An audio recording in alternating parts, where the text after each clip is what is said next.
Divine Mercy Sunday brings the octave of Easter to its perfect culmination.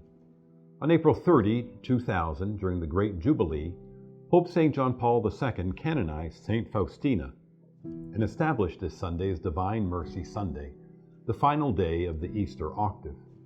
That placement is not accidental. It reveals something essential. The passion, death, and resurrection of Jesus are not simply events to remember, they are the revelation of divine mercy. Pope Benedict XVI once pointed out that one of the Hebrew words for mercy is rahamim, derived from rahem, meaning the mother's womb. The image is powerful. There is a deep connaturality between mother and child. The child lives within the mother. There is closeness, intimacy, and shared life. Applied to mercy, the meaning is this: to be truly merciful is to enter into another's experience, to see what they see and feel what they feel. It means to be willing to walk in another's shoes, but in an even more powerful interior way, like a mother with child.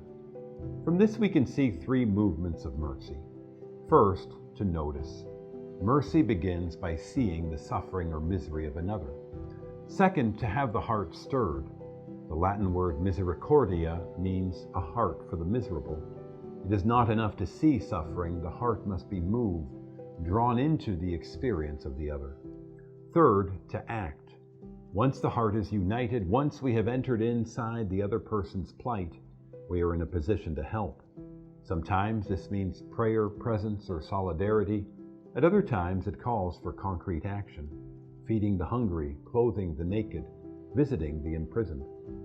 This is precisely what God has done for us. In the Incarnation, He enters our human condition. He sees our plight, sin, and death. He takes on our experience, though He Himself is without sin. And in the Paschal Mystery, He takes our sins upon Himself, nails them to the cross, and conquers death in the resurrection. He notices, He enters in, He saves.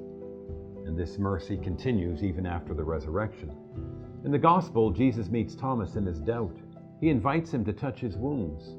Once again, He enters into the experience of another and draws Thomas to faith. That same mercy continues today, especially in the sacrament of confession, where Christ meets us and restores us.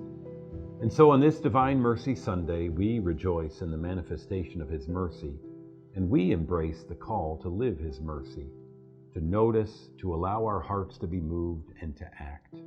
Because in the end, divine mercy is not only what God shows us, it is the life He now calls us to live and to give.